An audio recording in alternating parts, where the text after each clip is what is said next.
Hi everyone, I'm thrilled today to be joined by or with Steph Grey from Live and Breathe Pilates. And I know I have talked about Pilates a lot, and I know I've talked about exercise a lot. I guess the reason I want to go back to it again is because it keeps coming up for me in terms of either corporate work I'm doing or women I'm working with one-to-one, and just the importance of exercise and bone health when it comes to the menopause years. So, Steph, thanks for joining me today. And It's a pleasure. it'd be great to chat about. I know you've had your own personal journey in relation to your own bone health. So, do you want to just talk us through that a little bit? Yeah, that's probably a good place to start. All right. So my name's Steph Grey. As Catherine mentioned, I run Live and Breathe Pilates here in the city centre. We're just off Camden Street. And we've been here for about 10 years. And I've been teaching Pilates probably since 2005, so quite a while. And it's been a journey from, working full-time in an IT job to being a studio owner over those number of years. And we opened the studio back in 2012 or early 2013. And I'd say about 6 months after I opened the studio, I had a diagnosis of osteoporosis, which is a bit of a shocker when you've moved into a brand new career and opened a movement studio. So it was a real kick in the teeth, basically. And to be honest, I probably didn't know how to process it for quite a while. And being in my early 40s, it was, I always associated osteoporosis with a much older demographic rather than someone my age. So was there a history of it is there a history of it in your family, Steph, or no? So like at the time we didn't really, there wasn't really anything obvious, but subsequently my father had a fall in Portugal and he broke his femur in 2 places.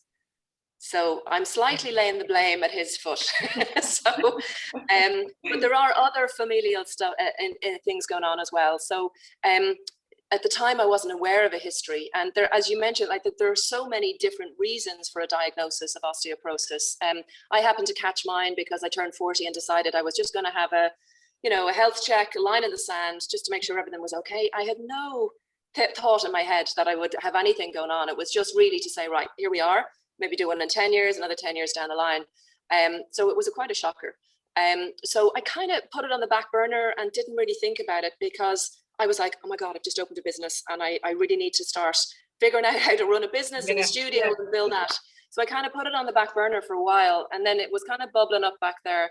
And I got chatting to someone about it, and they were kind of going, that's just kind of a bit of a flag. You need to do something about this and start investigating a little bit more, possible treatment options if you need them, or figuring out what maybe lifestyle changes you might need to make as part of a diagnosis. So I suppose a couple of years down the line, I started kind of going, okay, I need to do something about this. But every avenue I went down told me, don't do this, don't do that. Don't, like, from a movement and a fitness perspective, oh, you can't do this, you can't do that. And it ended up being a very negative, stressful experience rather than, trying to figure out what I could do. I was told only what I couldn't. So it was all wrap yourself in cotton wool, don't move your spine, so you end up down in a rabbit hole of like a huge amount of stress as well, which is, as you know, is not great for our bones at the best of times. So it was only not good for menopause either, in terms of stress is one of the biggest issues women face when it comes to menopause.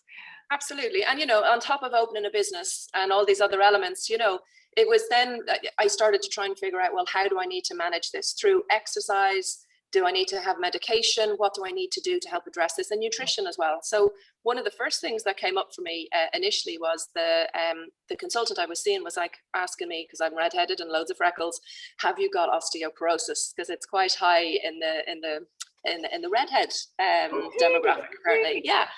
Sorry. So celiac. I mean, yeah. Okay. So I don't have celiac disease. I was tested for it, but I've always known that I do have sensitivities to gluten. So like I'd have a bowl of pasta and need to be snoozing for half an hour afterwards, or a sandwich. So I knew there was something going on there. So she recommended I take a gluten-free diet. So that was one of the factors. And then I started thinking about my Pilates and other elements as well, like getting lots of vitamin D, decreasing the stress, etc. So over the years, I ended up taking medication at the time. That's been a journey in itself, but it has improved me from an osteoporosis levels back to osteopenic levels. Okay. And I just had my last DEXA during the week, so I'm delighted to say that it's I've been able to reverse it somewhat. That's amazing. And I think that's something. Yeah, sorry, but it's not. I know with osteopenia you can reverse osteopenia, but I thought with osteoporosis that you couldn't reverse it to osteopenia. Well, certainly my DEXA scores at the moment are telling me I'm back into osteopenia levels. So I'm totally delighted with that. But yeah, and I think that's a message that needs to get out to people, because there's a lot of very negative language about a diagnosis of osteoporosis or osteopenia. And it makes people kind of go, oh my God, I'm not going to move. Like when my dad broke his leg, the doctor said to him, you better sit down and not do anything. And like his daughter's a movement teacher, that was like a red flag to a bull for me. What he needed to do was actually move more, strengthen his leg muscles, and actually challenge his balance and practice his balance, so he had less risk again in future of a secondary fall, you know. So it's really bringing it back to the positive. You know, there are ways and means to address these things, and the positive lifestyle changes that you can make to help that. And just one thing, just to go back to where you mentioned about celiac, it's just for anyone who isn't familiar with the challenges with celiac. If you have celiac disease, is that your absorption of some of the key minerals, nutrients that benefit your bones is not going to be as strong or as good as as someone who doesn't have celiac. And that's why it's one of the key areas that's looked at when it comes to kind of bone health. Yeah, very much so. And you know, we want to be able to absorb, if we do make changes to our diet, we want to make sure we're able to absorb those nutrients and calcium, etc., into the body. But it does need to be very much like a multifactorial, like a multifaceted approach. So we look at nutrition, you look at your exercise, de-stressing, sleep. But I also think, you know, with Pilates, to, you know, specifically talk about Pilates, obviously you're working on muscular strengthening, and then the muscular system, the fascial system, they pull on your bone, which then generates bone growth. So that would be the idea of staying moving and staying active when you have a diagnosis. And then what we can do from a Pilates perspective then as well, if you know what your scores are on your DEXA scan, so T scores would be the way it's described. If there's a particular area that has a lower T score, we can get very site specific in how we're doing the training then as well. Now, obviously, we're still giving a full body workout because we want to make sure we're working the entire body. But if there are particular areas that are a little bit weaker and that are diagnosed, then we can start working into that a little bit. We work a lot in balance, unbalance, I should say, in classes as well. So, you know, figuring out good alignment, and then figuring out how to stand on one leg, but also then to create a balance between strength and flexibility. So it's one of the key principles in Pilates, I suppose, to be able to work on that balance. So it prevents falls,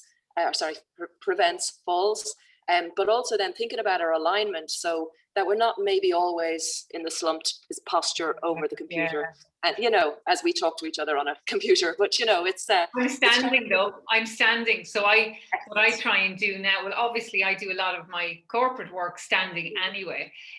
But what I am starting to do now is I stand to do my emails or social media, different things. So I'm just trying to stand more, because there's weight bearing, you know, that is all helping in terms of... completely. And I would say, if you are going to spend a lot of time standing at a desk, having an anti-fatigue mat is also helpful as well. Just something like, even like a Pilates mat is a little bit thicker than a regular yoga mat, but having something that just gives you a little bit of support, and changing the surfaces under your feet when you're standing as well can be helpful. Yeah, so we use a lot of sort of myofascial release balls under the feet, so you can roll one under your feet, challenge your balance. So like, if you think of your workstation as a possibility to, you know, move your spine a bit more, and it's not that we always want to stand or we always want to sit, we want to have an ability to move position. Because I think for most of us, the issue is staying in the same position for long periods.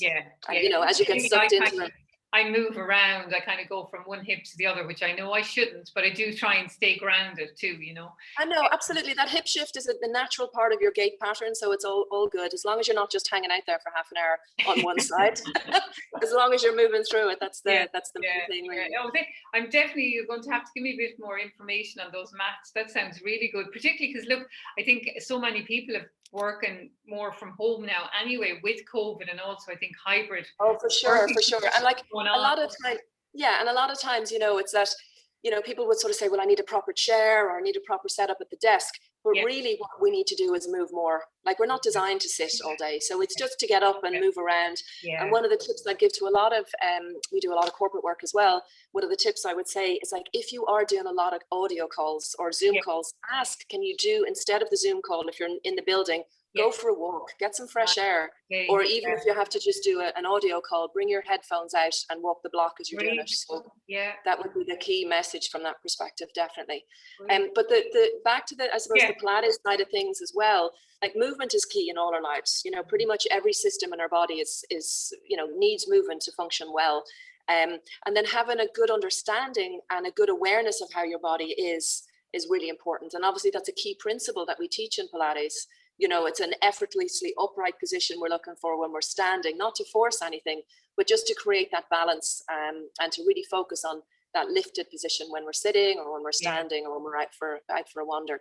Yeah, it's very important. So going back to your journey, right? So you were diagnosed with osteoporosis. Last week you had your DEXA, and you're at osteopenia levels. Yes. So just for which I just think it's so exciting, and I know, like, you've had your own journey getting to here. But what are the key things that women should be doing, you know, if they're in that situation, or to prevent, maybe, you know, to look after their bone health? What would you say are the key areas? I know we've kind of mentioned it throughout. So, I mean, in summary, the very key thing, I suppose, initially is to get there younger. So, you know, encouraging the younger generations to be more active and to be weight bearing, etc. But as we move into perimenopause and into menopause, it has to be a multifaceted approach, as I mentioned. So you need your exercise, obviously. You need and weight bearing exercise, you know, so it's not just swimming or cycling. You want to make sure that you're doing maybe lifting some weights, working against the resistance and, say, some of the equipment in the Pilates studio, like your reformer, etc. But we need to load our bones. Very, very, very important. De-stressing is a massive part of it as well. And, you know, a lot of the breathing practices that we would do within a Pilates program really help ground the body, get you out of your parasympathetic or out of your sympathetic nervous system and a little bit more into your parasympathetic nervous system. So that's key as well. The nutrition I mentioned, and sleep, obviously, which, you know, I know is close to your own heart, but that's also important. But that goes in conjunction with your exercise and with your de-stressing and your breathing practices as well. So all of the above. Obviously then, I would say in a lot of cases, from an osteoporosis perspective, it needs to be, from a specifically Pilates perspective, not a group exercise program. But I would suggest for anyone who has a diagnosis that we need to sit down and have a chat about what your T-scores are, what elements that you have already addressed, what other elements in your diet or nutrition that you need to address as well. And then really discuss about, you know, what somebody's lifestyle is. Maybe they're, you know, picking up small kids, or maybe they're you know, they're already doing Pilates. You're picking up aging parents, you know. Yeah, well, exactly, all those elements. So we would normally say to people, start with an individualized program, so you get a good understanding of how your alignment should be, what's good for your body, certainly the things that you can do. There might be a sprinkling of, you know, maybe this isn't such the better option. You know, there's some exercises in Pilates, would you be lying on your back and you'd bring your feet over your head on the floor behind you? Probably not the best of options for somebody who's got osteoporosis, but there's plenty of other options that we can have within the repertoire that will help keep the body strong as well. So, you know, really feeling that you're getting at it from a multifactorial process.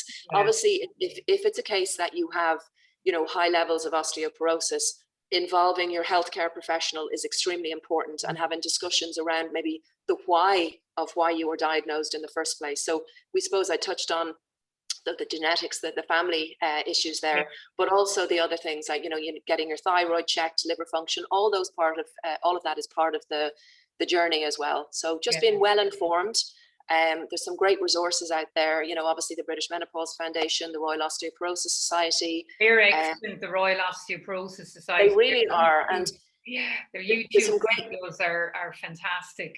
Yeah, and they have a lot of information just in relation to Pilates there. And, instead of having the fear of God put into you about stuff you've been doing for years and now you can't do it, watch the videos there, because, if you've always done it, fine, but then there's also that informed decision to say, well, maybe the rollover isn't a better option, but I can still do bridges or chest lift or whatever, so it's Steph, is it that, because obviously your studio is lovely. Thank you. What I can see is mostly that's the machines for restorative Pilates, isn't that right? No, well, the reformer is a piece of kit. Sorry, and we do have a lot of other pieces of equipment around the studio. At the moment, I'm talking to you from our Cadillac, which is a long bench with, again, we work against the resistance of springs. We also have the chairs and loads of different types of barrels. So Pilates is not just mat work. It's not just reformer. There's a whole load of different large apparatus that we use when we're working with someone. And the individual teaching is fantastic because everybody's body has individual needs. And understanding your own body and creating that awareness is really important for your practice before you kind of go into the bigger group classes. So we would, when somebody comes into us for their initial assessment, we'll sit down, have a chat with them about their history. And then, depending on what they need, sometimes people are so stressed coming in the door, Catherine, that we just need to lie on the floor and breathe for a little while and then get them moving. But the reformer would be a piece of equipment that, we would have people in their 80s on the reformer, but we would also have people in their 20s on the reformer. So the great thing about Pilates is that it is tailorable to the person in front of you and what their body needs on any given day. So it could be a restorative session that you do with somebody on the reformer, but equally we could have a triathlete and you could really kick their ass on the reformer as well and put them through a really strong workout, So it very much is tailored to what the person needs is the key, rather than it just being everyone doing the same thing, Okay. And are you obviously can't do the reformer online, but are you doing online mat classes? Yeah, so we have, so as soon as, so I have a background in IT and my husband's a software engineer. So the day after we closed the studio, we were online and we got all our teachers up to speed. So I am absolutely blessed to say we managed to keep all our teachers teaching the whole way through lockdown online, which was amazing because it was such a stressful time for everybody.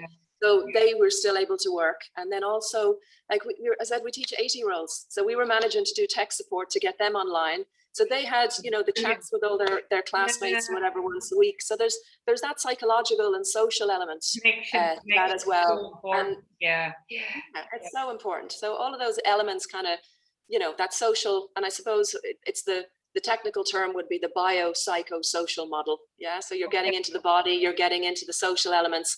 And then also the, the ability to move well is key from a body's perspective, Brilliant. Okay. Great.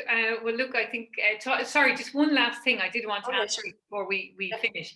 When you talked about nutrition, now I know, look, we could talk about food till the cows come home, but was there anything in particular that you did that you could say, was there anything in particular that you think really helped when it came to for me, because I'll just put my hands up here and just say my nutrition is outside my scope of practice. I'm not a nutritional therapist and I should perform, just to make that clear.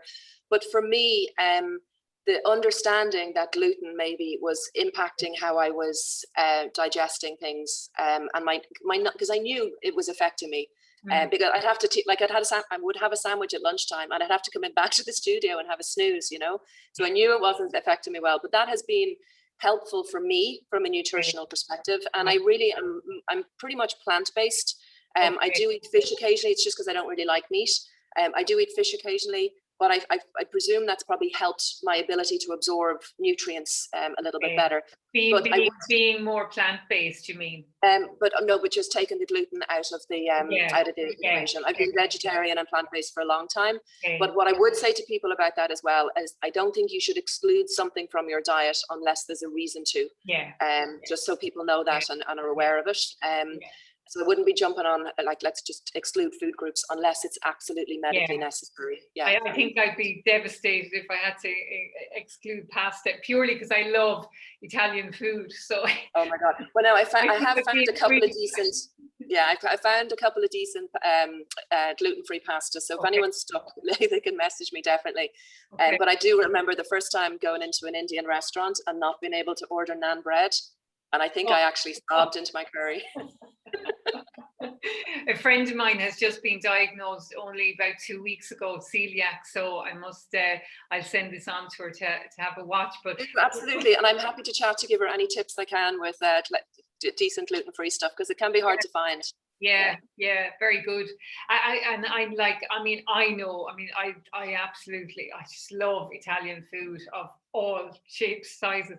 But I do know, I couldn't be eating pasta every single day. You know, when I do eat it, I really enjoy it. But does it make me a little bit more tired than it did 20 years ago? Definitely. But I just love it so much, though. You know, I'd probably have it, I'd say, once a week. Probably. Yeah, I know, it's delicious. But interestingly enough, one of the other demographics that have the highest level of celiac disease in the world are Italians. Wow. Okay. Yeah. There's nothing beats. So I'm reading. I'm totally digressing here now at the moment, but I'm reading this fabulous book at the moment called Still Life, and it's primarily set in Italy and primarily set in one of my favorite cities, Florence. And I'm there between reading about the food and reading about the art. I'm literally like, oh my God, get me to Italy. Yeah, as soon as the flight corridors can reopen, I'll be straight back over to Italy. Let's see when it's safe. But anyway, absolutely. But listen, that was brilliant. And so what I'm thrilled to find out, which I didn't know today, is that Steph is located very close to one of my favorite coffee shops in Dublin, which my cousin owns, off Camden Street. So you're all very, very close, which is great. You can do absolutely, and they also do one of the best gluten-free cakes I've ever had. They do. Meet me in the morning. Yeah. They're pretty good. Their cakes are pretty good, all right.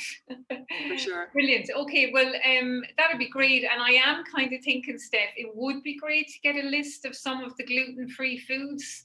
So we might just talk separately about that. But if anyone has any questions, Steph's details will be in the notes, so you can follow through and contact Steph if you have any questions. So absolutely, thanks a million, Steph. Yeah. And it's just, I think it's important to put out that positive aspect because it can be very scary, the diagnosis. Hugely. Yeah. Well, I think, like you said, a lot of people think osteoporosis, okay, I can't do anything anymore. Whereas in actual fact, it's nearly more vital that you keep. 100% more vital to do more. Absolutely. Okay. Thanks, everyone. Lovely to chat to you, Catherine. Thanks very much.